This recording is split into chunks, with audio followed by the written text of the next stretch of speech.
ماشاء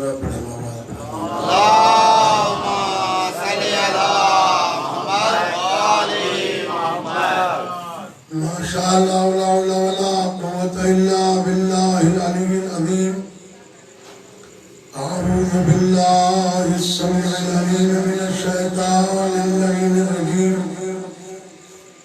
بسم اللہ الرحمن الرحیم وبہ نستعین وهو خیر ناصر ومعین الحمد للہ الذی علا فی تفرد وثنا فی تفرده جل فی سلطانه وعظما فی ارکانه مجیدا لم یزل معلوما لا یزال الصلاة والسلام تحیة والإکرام على بعثه الله بنور المهدي والبرهان الكريم والمنهاج البادي والكتاب الهادي الخاتم لما سبق والفاتح لمن غلق المعلن الحق بالحق سيدنا ومولانا بالقاسم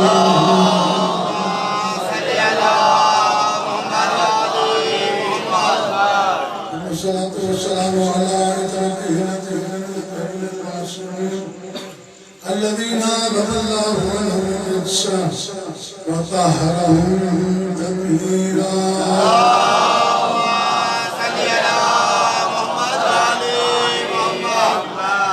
واللعنة الدائمة الباقية على أعداء الله وأعدائهم من عداوتهم إلى قيام يوم الدين. أما بعد فقد قال الله سبحانه وتعالى في محكم كتابه الكريم بسم الله الرحمن الرحيم وإذ أخذ الله ميثاق النبيين لما آتيتكم من كتاب وحكمة ثم جاءكم رسول مصدق لما معكم لتؤمنن به ولتنصرنه. سبحان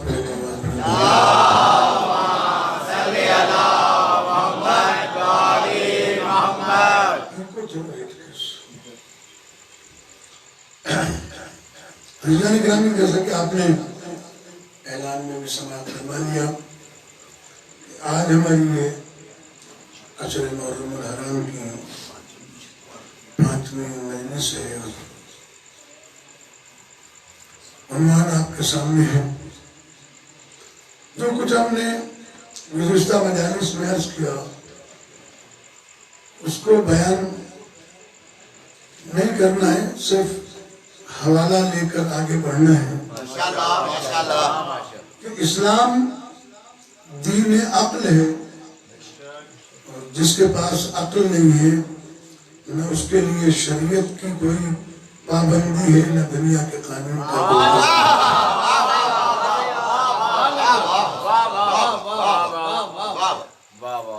اس لیے کہ یہ خالصتاً عقل کا دین ہے، خالصتاً غور و فکر کا دین ہے، تدبر کا دین ہے، تفکر کا دین ہے. اور اس کے لیے قرآن مجید نے مختلف اوقات میں مختلف مقامات پر ارشاد فرمایا کہ افلا یتدبرون القرآن ام علی قلوبہم اقفالها. کیا انہوں نے قرآن مجید کو تدبر کے ساتھ نہیں پڑھا؟ کیا انہوں نے قرآن میں تدبر نہیں کیا؟ یا ان کے دلوں پر تالے لگے ہوئے؟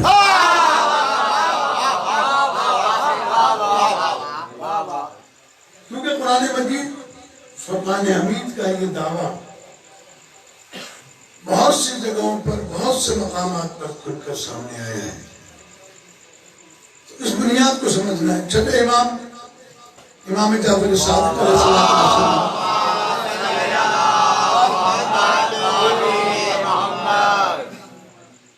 کھانا کھا رہے تھے اپنے ایک شاگرد کے ساتھ. جب کھانا کھا چکے امام علیہ السلام نے دعا کے لیے ہاتھ اٹھایا، فرمانے لگے اللہم ہذہ منک ومن رسولک. توجہ رکھیے گا بہت.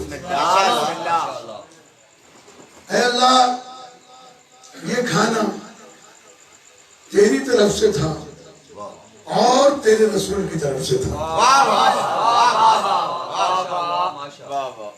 جعفر صادق علیہ السلام وہ امام ہے کہ جس کے علم و فضل سے کتنے لوگ امام بن گئے.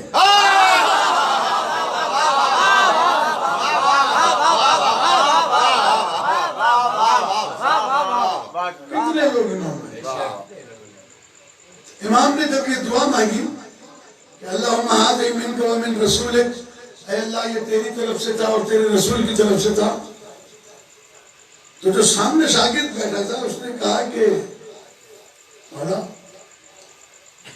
اے میرے استاد محترم، اے فرزند رسول، یہ آپ نے شرک نہیں کر دیا؟ جو آج کل ملاؤں کی حالت ہے وہی ہوا. اب وارث قرآن سے کہہ رہے ہیں کہ آپ نے شرک تو نہیں کر دیا.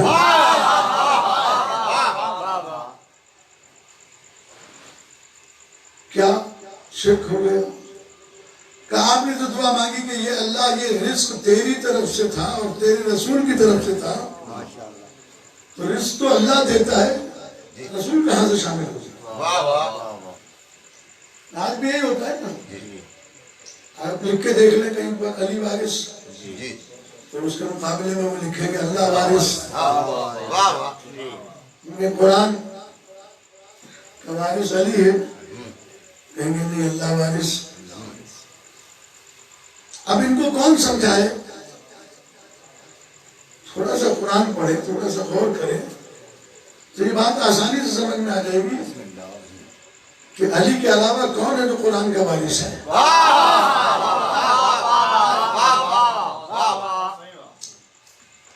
لیکن وہ بحث ہے اللہ وارث علی وارث.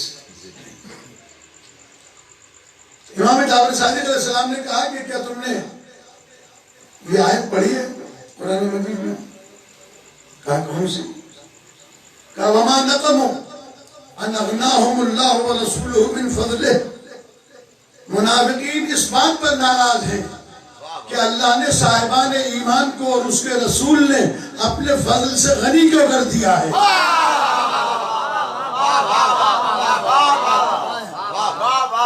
قرآن ہے وما نقموا ان اغناهم، اغنا غنی، اغناهم اللہ نے غنی کر دیا، بے نیاز کر دیا. صرف اللہ نے نہیں، وَرَسُولُهُ مِنْ فَضْلِهِ، اللہ نے اور رسول نے مل کر اپنے فضل سے صاحبان ایمان کو منافقین سے غنی کیوں کر دیا. شاگرد کہنے لگا کہ ایسا لگتا ہے کہ اس سے پہلے میں نے یہ کبھی آیت پڑھی ہی نہیں تھی. امام نے فرمایا پڑھی تو ہے، تمہارے دلوں پر مہر لگی ہوئی ہے، سمجھ میں نہیں.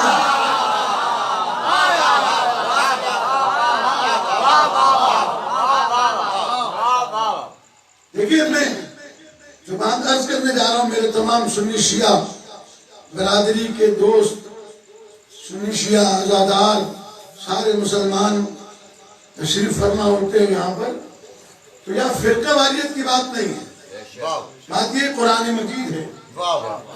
یہ سورہ مبارکہ منافقون کی آیت ہے، آپ جا کر پڑھ لیجئے گا. میں اکثر و بیشتر نمبر نہیں بتاتا ہوں صرف اس لیے کہ کم سے کم اس بہانے سے ایک سورہ تو پڑھ لے گا.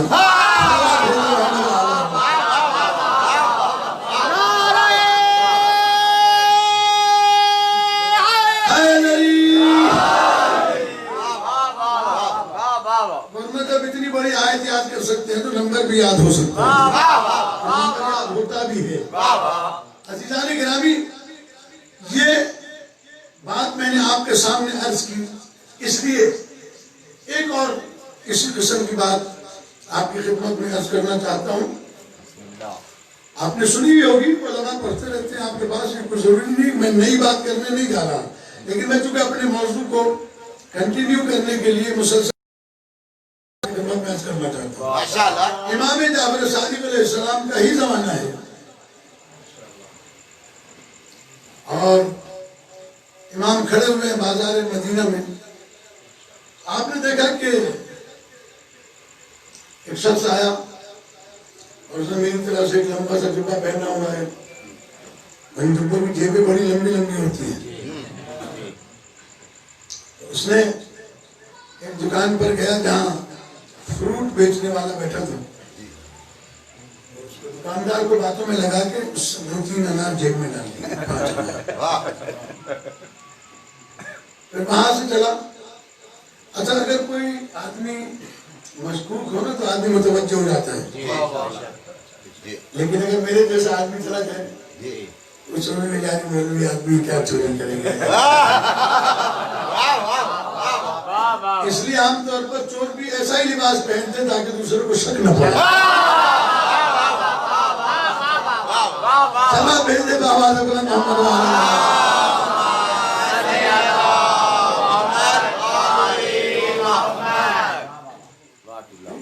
یہ تو برائی کرنے والے لوگ ہوتے ہیں. ایک ایران کا ایک مشہور واقعہ ہے شہنشاہ کے دور میں چوری بہت بڑھ گئی تھی. حکم یہ ہوا کہ رات کو 10 بجے کے بعد علماء کے علاوہ کوئی باہر نہیں نکلے گا. چوروں نے بھی امامیں بنوا لی. ظاہر علماء کی تو چیکنگ بھی نہیں ہوگی. چوری کم نہیں ہوئی ایران میں. انہوں نے کہا کہ بھائی یہ تو پابندی لگ گئی سوائے علماء کے کوئی باہر نکلتا بھی نہیں. داڑھی بھی گھر کی. اب کیا کریں؟ میٹنگ بٹھائی شہر کے کمشنر نے مثال کے طور پر حکمرانوں نے کہ کیا کیا جائے. انہوں نے کہا بھائی اور کچھ نہیں علماء کے احترام میں چیک پوسٹ کے اندر لے جا کے بٹھاؤ اور ان سے ادب سے امامہ لو اور کھول دو. وہ خود باندھ لے وہ حاکم ہے.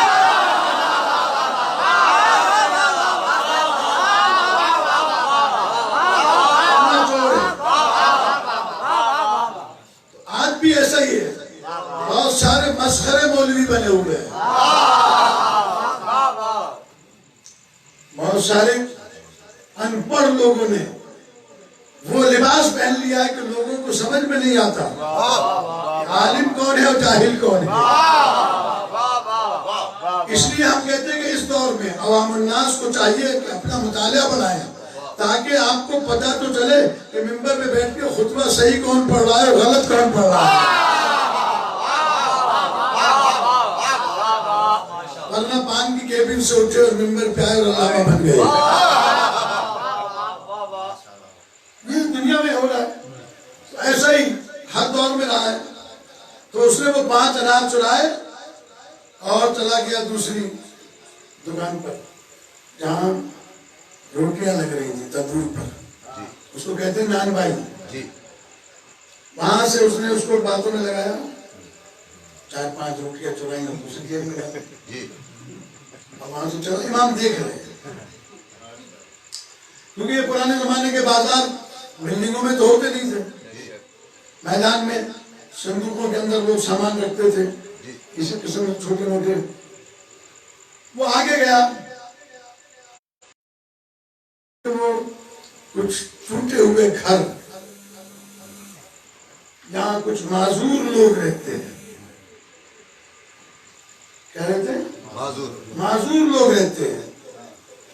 بوڑھا ہے پیرالائز ہے کما نہیں سکتا. اس نے وہ انار کھائے نہیں نہ وہ روٹیاں کھائیں. اس نے وہ جا کے سارے ان میں تقسیم کر دیے اور واپس آ گئے.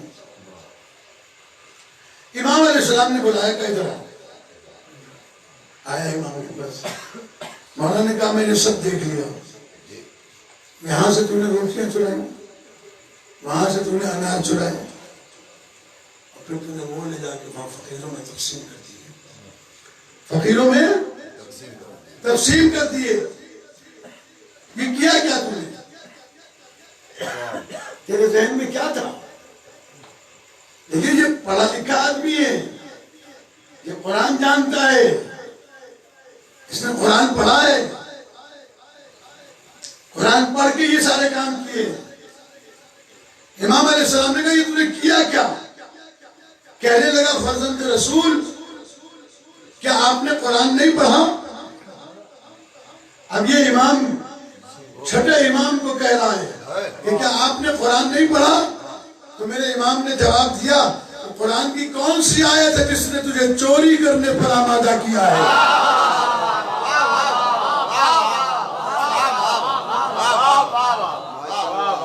مجھے بھی بتا.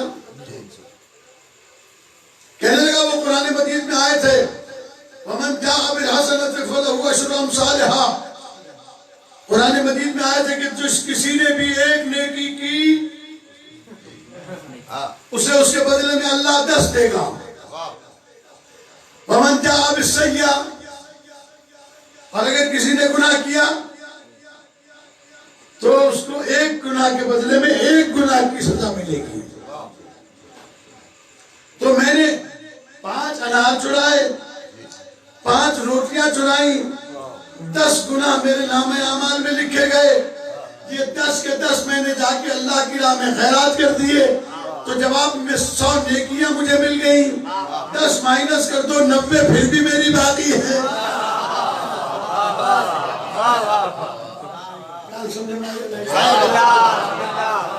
میں آپ کو سمجھانے جا رہا ہوں. تو یہ قرآن مجید کی آیت پڑھ کر گمراہ کیوں ہوا؟ اس لیے کہ اس نے یہ 2 آیتیں تو پڑھی تھی, اس نے تیسری آیت پر غور نہیں کیا کہ جہاں اللہ تعالیٰ یہ کہتا ہے کہ انما یتقبل اللہ من المتقین, اللہ نیکیوں کو صاحبان تقوی سے قبول کرتا ہے, چوروں سے نہیں.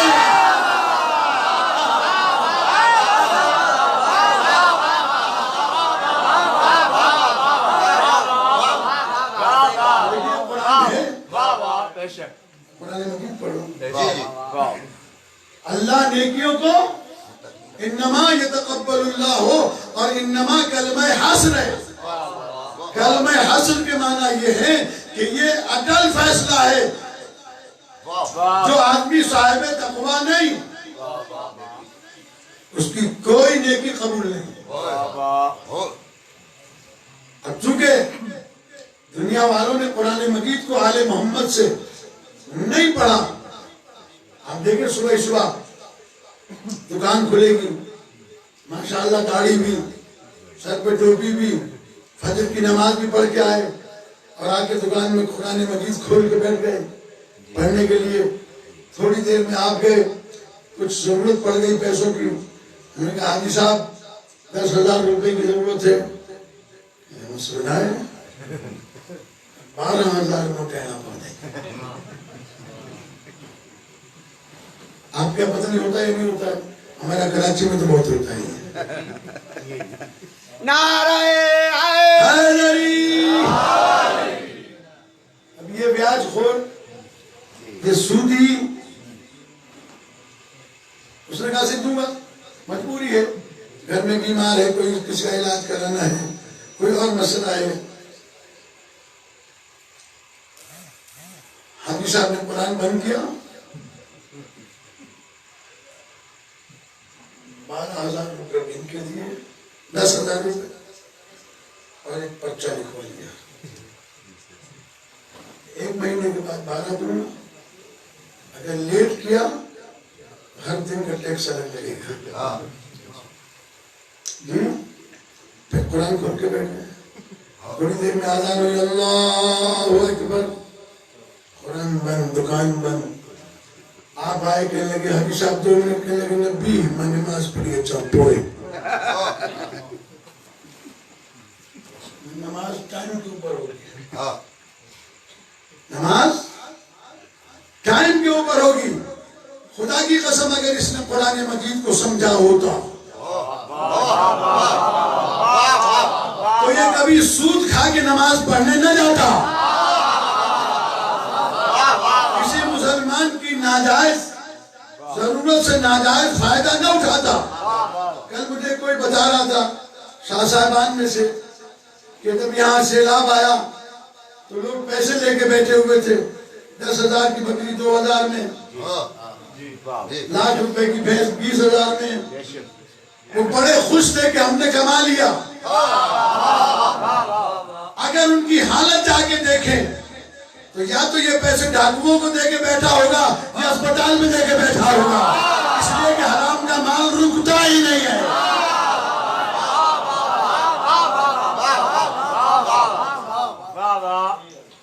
بنیاد ہے اسلام کی یہ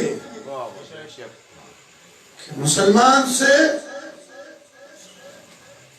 ضرورت سے زیادہ منافع نہ لو۔ کہتے صحیح ہی تو واپار، واپار کرنا ہے، بیپار کرنا ہے۔ آپ موبائل خرید کے 10,000 روپے کا 20,000 میں بھیج دیں، کوئی اعتراض نہیں ہے شریعت میں۔ آپ ایک تولا سونا 10 لاکھ میں خرید کے 1.5 لاکھ میں خرید کے 2 لاکھ میں بھیج دیں۔ آپ ایک گاڑی 20 لاکھ کی خرید کے 30 لاکھ میں بھیج دیں، اسلام کو کوئی منع نہیں ہے۔ جس کو ضرورت ہے لے لے، نہیں ضرورت تو نہ لے۔ لیکن آپ گندم، جو، چاول، دالیں اس کو ذخیرہ کریں کہ مہنگی ہوگی تو بیچوں گا، جتنا منافع زیادہ لوگے اتنا ہی حرام گھر میں اندر آئے گا۔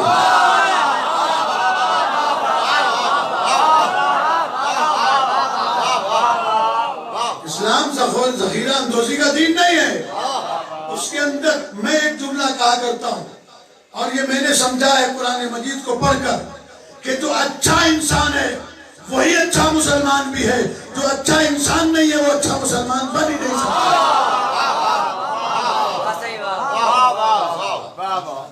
اور اچھا مسلمان بننے کے لیے حقوق العباد کو پورا کرنا ضروری ہے۔ مگر آپ تھکے ہوئے نہیں، امیر المومنین علیہ السلام کا ایک فرمان پیش کرتا ہوں۔ ہاں جی ہے، آمادہ ہے، ہاتھ اٹھا کے بجائے نا پھر یہ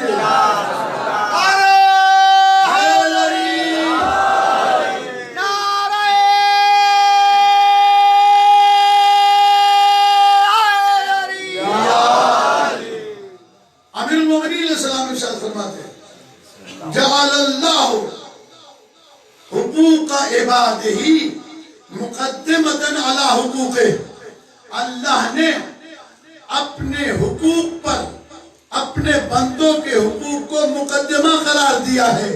یعنی جو شخص امام بارگاہ میں آنا چاہے، مسجد میں آنا چاہے، اسے آنے کے لیے دروازے سے آنا پڑے گا۔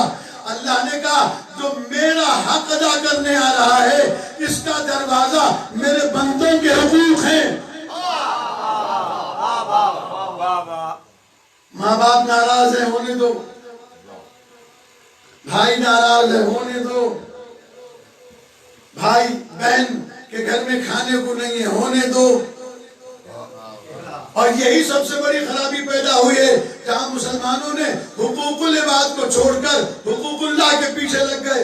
ہر سال حج بھی جا رہے ہیں، زیارتوں پہ بھی جا رہے ہیں، عمرے پہ بھی جا رہے ہیں، لیکن گھر میں پریشانی ہے۔ مثال کے طور پہ بتاتا ہوں، میں تو اپنوں کی بات کرتا ہوں، اس سال لاکھوں افراد زیارت پر کربلا نہیں گئے۔ میں نے اعلان کیا تھا کہ جو لوگ زیارت پر نہیں جا رہے ان کو چاہیے کہ یہ سارا پیسہ جمع کریں، جہاں امام بارگاہیں نہیں بنی ہوئی ہیں وہاں امام بارگاہیں بنائیں، تاکہ پتہ تو چلے نفس کہاں ہے، حسین کہاں ہے۔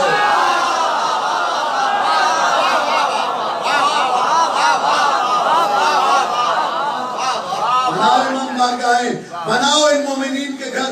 کتنے گھر ان بارشوں میں بہ گئے، فکر ہی نہیں ہے۔ اگلے سال بھی ناسی، عاشورے تے 89 40 تے بھی ناسی۔ امام حسین علیہ السلام قبول کریں گے اس آنے کو کہ اس کا چاہنے والا یہاں پریشانی میں بچوں کو روڈ پر لے کے بیٹھا ہو اور تم 5 اسٹار ہوٹل میں جا کے رہو؟ یہی حج کے لیے بھی ہے۔ آپ نے ایک واجب حج کیا، اب دوبارہ حج اس وقت آپ پر واجب ہوگا، یا اس وقت تک آپ پر واجب نہیں ہے اگر آپ کے رشتہ داروں میں کوئی آدمی غریب ہے، محتاج ہے، یہ پیسہ اس کو تو حج پہ جانے کی ضرورت نہیں ہے، نئے لوگوں کو جانے دو۔ یہ تھوڑی سی بات تھی، میں نے کہہ دی، یہ بات ہے تھوڑی سی مشکل، لیکن بہرحال ہمارے فرائض میں شامل ہے اور یہ بات طے ہے۔ اللہ کے ولی نے کہا فمن قام لأداء حقوق عبادہ کمن قام فی اداء حقوق اللہ۔ مولا علیہ السلام فرماتے ہیں جو بندگان خدا کے حقوق کو قائم کرنے کے لیے کھڑا ہوتا ہے وہ ایسے ہی ہے جیسے اس نے اللہ کا حق ادا کر دیا۔ اللہ کو بڑا پیار ہے اپنے مخلوق سے۔ تمہارا لیے میں نے جو عرض کیا، قرآن مجید کو، اسلام کی بنیاد کو سمجھنے کے لیے ضرورت ہے اس عمر کی کہ اس قرآن مجید کو صحیح معنی میں سمجھا جائے۔ میں نے عرض کیا کہ منہ اٹھا کے کہہ دینا شیعہ یہ کرتے ہیں، شیعہ وہ کرتے ہیں، بھائی تم عوام کو نہ بتاؤ، مجھے آگے بتاؤ کہ تم یہ غلط کرتے ہو، پتہ چلے گا تم غلط کرتے ہو یا میں غلط کرتا ہوں۔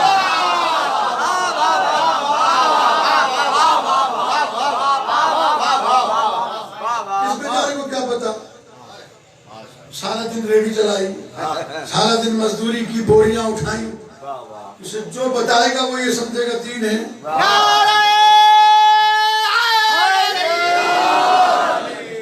مجھے آگے سمجھاؤ، میں سمجھنے کے لیے تیار ہوں، مجھے بلاؤ،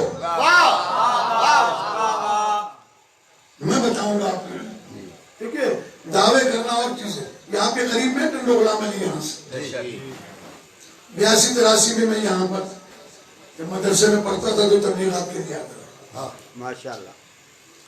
یہ چمبر ناکے پہ مسجد ہے بہت بڑی جی، وہاں ایک مولوی صاحب آئے، رمضان المبارک کا مہینہ تھا، 27ویں شب تھی، تقریر ہو رہی تھی، شیعہ کافر،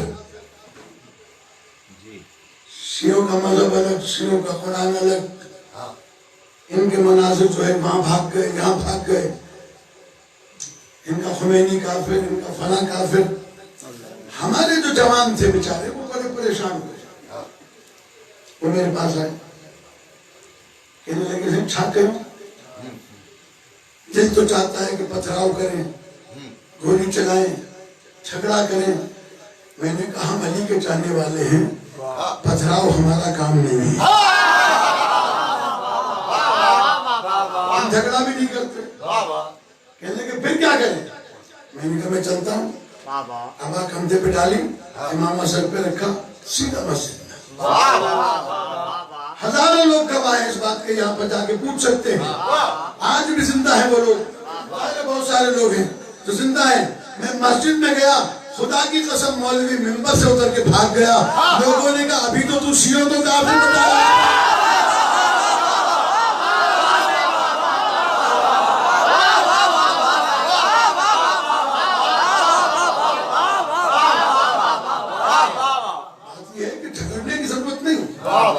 مسلمانوں کو نہ لڑاؤ، ہمارے لڑنے کے لیے یہود و نصارہ کافی ہیں، ہندو کافی ہے، وہ ہندوستان کی حکومت والے، یہاں والے ہندو نہیں، ہمارے بھائی ہمارے ساتھ رہتے ہیں۔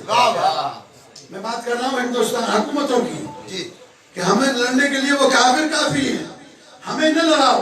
اب دور وہ آ گیا ہے کہ مسلمان ایک جگہ ہو کے بیٹھے، قرآن پڑھو، قرآن سمجھو۔ کہتے ہیں ان کا 40 سپاروں کا قرآن اور ان کا امام غار میں لے کے چلا گیا، حد ہوتی ہے جھوٹ بولنے کی، لائن کراس کرے گا، انلیمیٹڈ جھوٹ بولتے ہیں، اس کی کوئی حد نہیں۔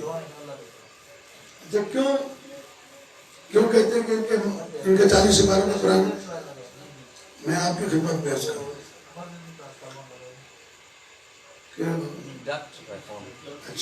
نعرہ حیدری، ہم نہیں چاہتے کہ مسلمان آپس میں لڑیں۔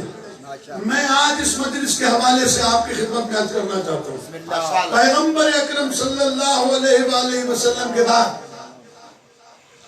یہ باتیں اٹھنے لگی کہ شیعوں کے 40 سپاروں کا قرآن ہے اور ان کا امام زمانہ غار میں لے کے چلا گیا ہے، اور اب جب وہ آئے گا تو لے کے آئے گا، پتہ نہیں کب آئے گا۔ اور اکثر ہمارے بچوں سے بھی پوچھتے ہیں کب آئے گا تمہارا امام؟ جواب تو بہت سارے ہیں. ہم یہ کہتے ہیں 11 آئے تھے تم نے مار دیے, اب جب تم مر جاؤ گے پھر آئے گا.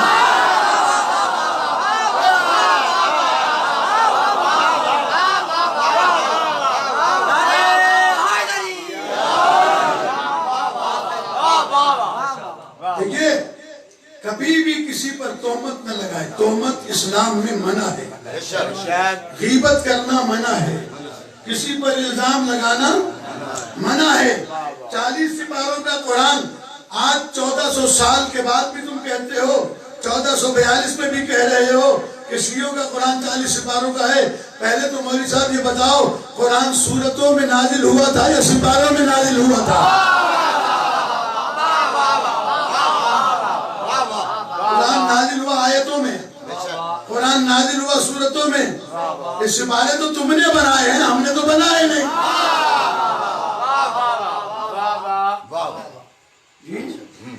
ایک بات یاد رکھیے, قرآن سپاروں میں نازل نہیں ہوا, ٹھیک, پہلی چیز. دوسری چیز یہ ہے کہ امیر المومنین علیہ السلام نے پیغمبر کی وفات کے بعد اپنے ساتھ یہ عہد کیا تھا کہ جب تک میں قرآن مجید کو شان نزول کے ساتھ مرتب نہیں کر لوں گا کاندھے پر ابا نہیں ڈالوں گا. مولا نے وہ قرآن لکھنا شروع کیا. کوئی نیا قرآن نہیں, یہی قرآن ہے, یہی قرآن ہے. صرف جیسے آپ مفسرین لکھتے ہیں 10 جلدوں میں تفسیر, 20 جلدوں میں تفسیر, مولا نے اس قرآن کو شان نزول کے ساتھ لکھا. بسم اللہ الرحمن الرحیم کی آیت کب نازل ہوئی, سورہ کوثر کب نازل ہوئی, انما ولیکم اللہ کی آیت کب نازل ہوئی, انما یرید اللہ لیذھب عنکم الرجس اہل البیت آیت تطہیر کب نازل ہوئی, سورہ لہب کب نازل ہوئی, سورہ انا انزلنا کب نازل ہوئی. یہ کب نازل ہوئی اور کس کے لیے نازل ہوئی, اس کو کہا جاتا ہے شان نزول. جب میں سوچتا ہوں تھوڑی سی علمی بات کروں تو آپ ایسے چپ ہو جاتے ہیں, ککڑ سے پانی بھیج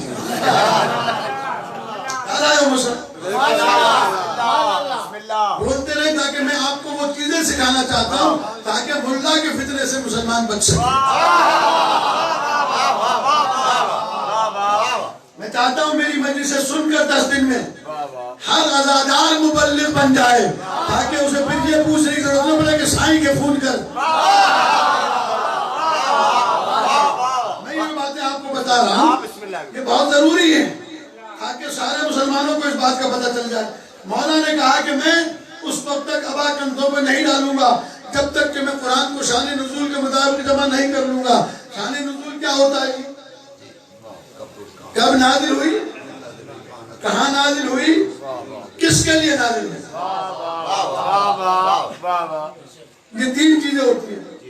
مثال کے طور پر آیت تطہیر نازل ہوئی, کب نازل ہوئی, مباہلے کے وقت. کن کی شان میں نازل ہوئی, اہل بیت کی شان میں. کہاں نازل ہوئی, مدینے میں سیدہ صلوات اللہ علیہ کے گھر میں.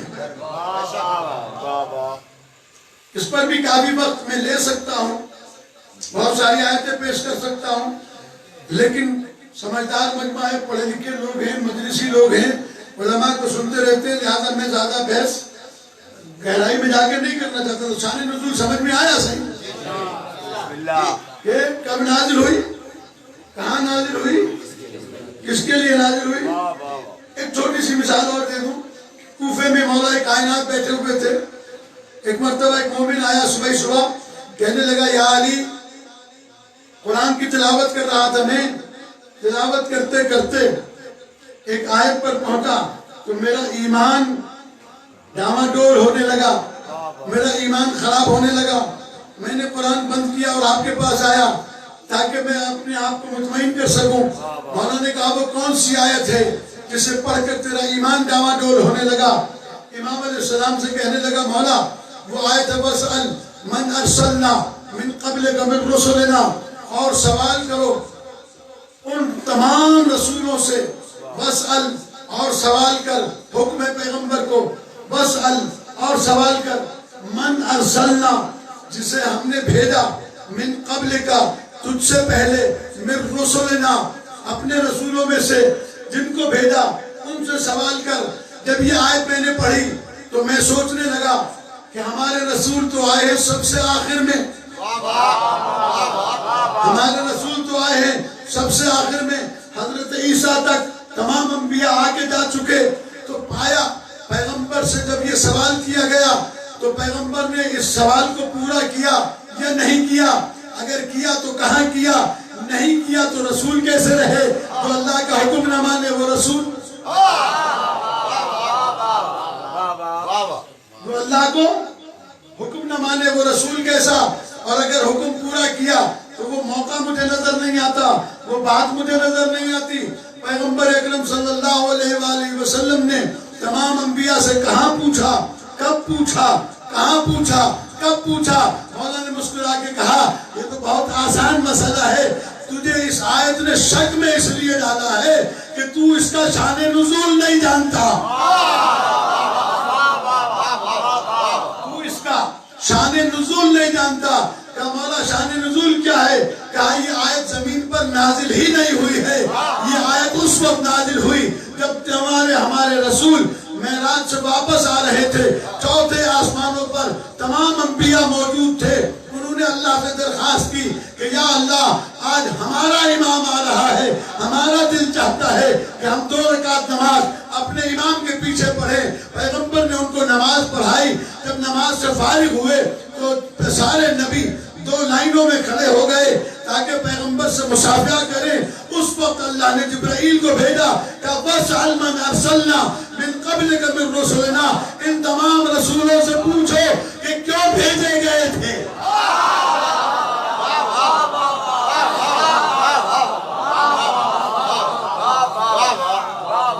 ساری آیتیں پیغمبر پر نہ مسجد نبوی میں آئی ہیں نہ مدینے میں آئی ہیں, کچھ مکی ہیں, کچھ مدنی ہیں, کچھ جنگ کی حالت میں نازل ہوئی, کچھ امن کی حالت میں نازل ہوئی, کچھ نماز کی حالت میں نازل ہوئی, کچھ نماز پڑھنے والوں کے لیے نازل ہوئی, کچھ میدان میں لڑنے والوں کے لیے نازل ہوئی, کچھ میدان سے بھاگنے والوں کے لیے نازل ہوئی, کچھ زکوٰۃ دینے والوں کے لیے نازل ہوئی, کچھ زکوٰۃ لینے والوں کے لیے نازل ہوئی, کچھ سخاوت کرنے والوں کے لیے نازل ہوئی, کچھ روٹیاں بانٹنے والوں کے لیے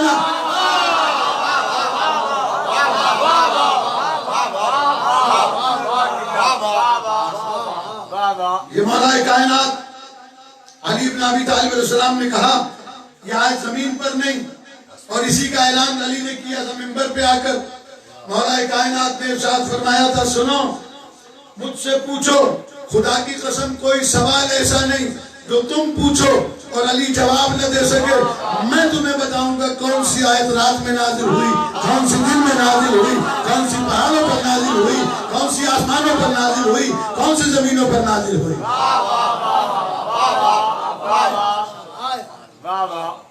اس لیے کہ مولا کائنات 24 گھنٹے نبی کریم کے ساتھ رہتے ہیں. صحابہ کرام بہت عزت والے ہیں لیکن یہ گھر میں نہیں جا سکتے. ازواج رسول بہت عزت دار ہیں لیکن وہ باہر نہیں آ سکتی. علی اس ذات کا نام ہے جو گھر میں بھی نبی کے ساتھ ہے, باہر بھی نبی کے ساتھ ہے.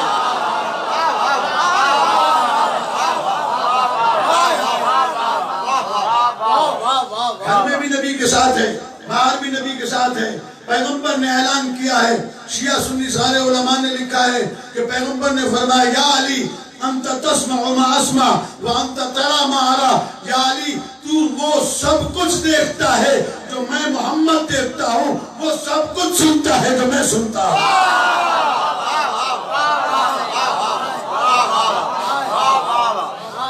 چند کے دیکھا گال سمجھے میں دیتے ہیں لوگ بات بات میں چاہتا نعرہ حیدری سبا پڑھے باواد بلا محمد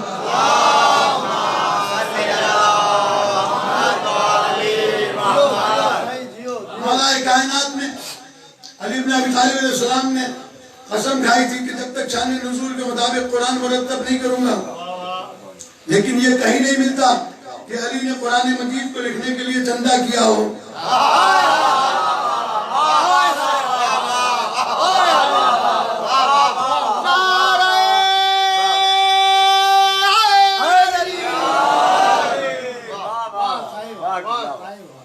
ابھی نے کبھی جا کے کسی سے نہیں پوچھا تو ووٹ کا آئے آئے جا کا تو ووٹ آئے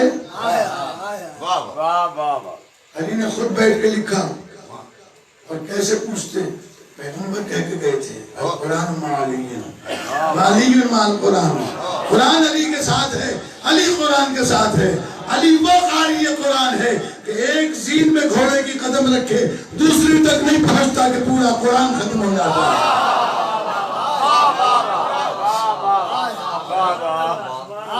مولا کائنات نے وہ قرآن مرتب کیا اس میں ایک ایک چیز لکھی ہوئی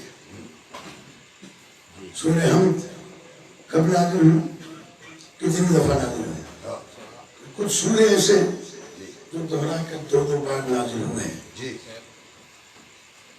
مولا کائنات لے گئے دربار میں کہا یہ قرآن میں نے مرتب کر لیا ہے کہا دے دو کہا یہ مجھ سمیت قبول کرنا پڑے گا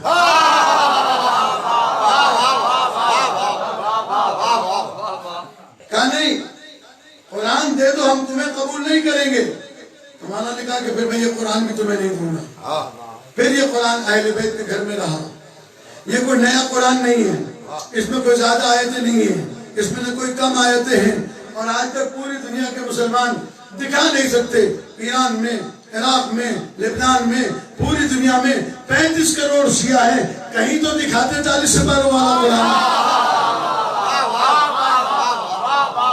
قرآن کہیں تو دکھاتے قرآن یہی ہے قرآن یہی ہے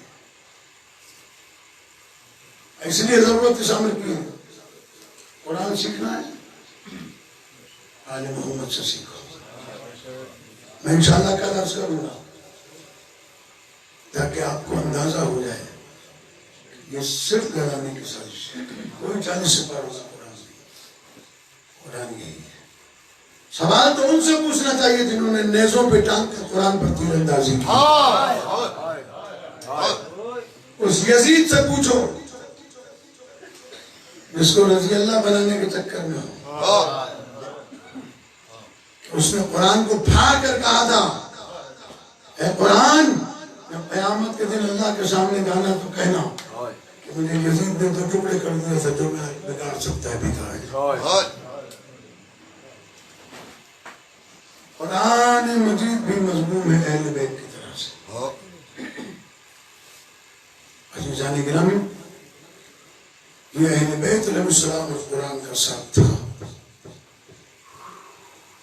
جب پیغمبر نے کہا تھا انی تارک فیکم الثقلین کتاب اللہ بخطرت میں تمہارے درمیان قرآن اور اہل بیت چھوڑ کے جا رہا ہوں ان دونوں سے وابستہ رہنا یہ دونوں ساتھ ہیں اور قیامت تک ساتھ رہیں گے انہیں الگ الگ نہیں کیا جا سکتا اگر الگ کیا جا سکتا ہوتا تو میں کبھی بازار کوفہ و شام میں امام کے سر میں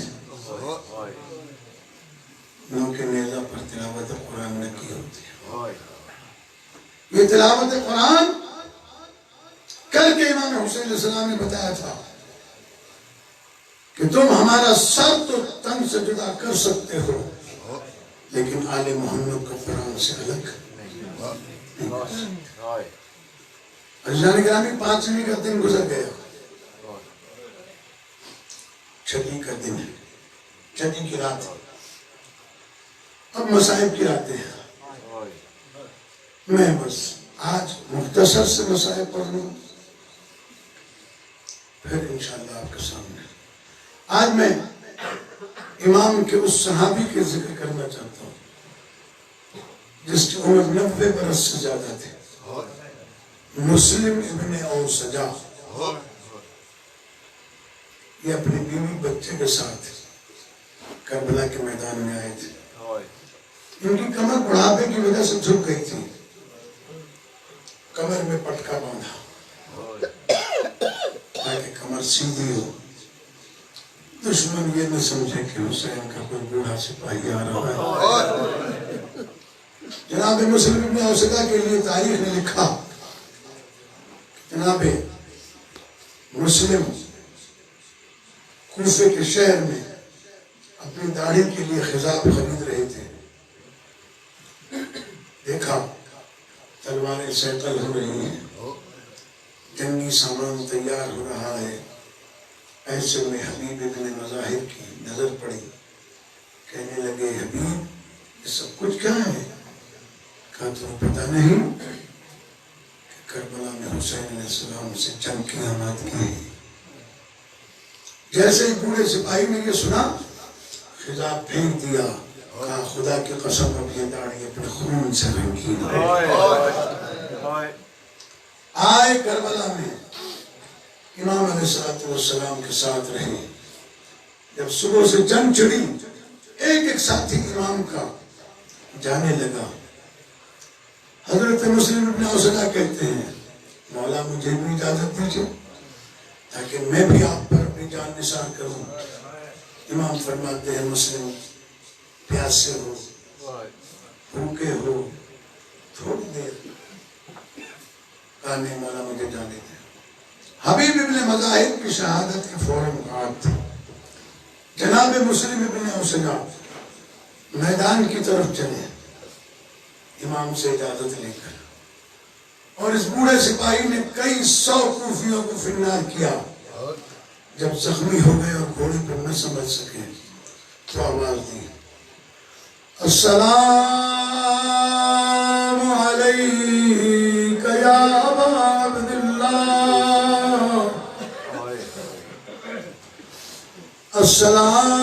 السلام علیک یا ابن رسول اللہ. ازادار و امام نے بوڑھے سپاہی کی آواز سنی. تیز قدم دوڑا کر امام جناب مسلم کے لاشے پر آئے. حضرت مسلم ابن اوسجہ کا لاشا اٹھا کر امام ابھی لے کر آ کر جنگ شہیدہ میں رکھا تھا کہ دیکھا ایک چھوٹا سا بچہ 4 سال تلوار لٹکتی ہوئی میدان کی طرف چلا. مولا نے پوچھا یہ بچہ کون؟ کہنے لگے یہ بچہ مسلم ابن اوسجہ کا ہے. جناب مسلم ابن اوسجہ کا نام سن کر امام نے کہا بچے کو میرے پاس لاؤ. پیار کر کے کہا خیمے میں چلا جا. تیری ماں کے لیے تیرے باپ کا غم کافی ہے.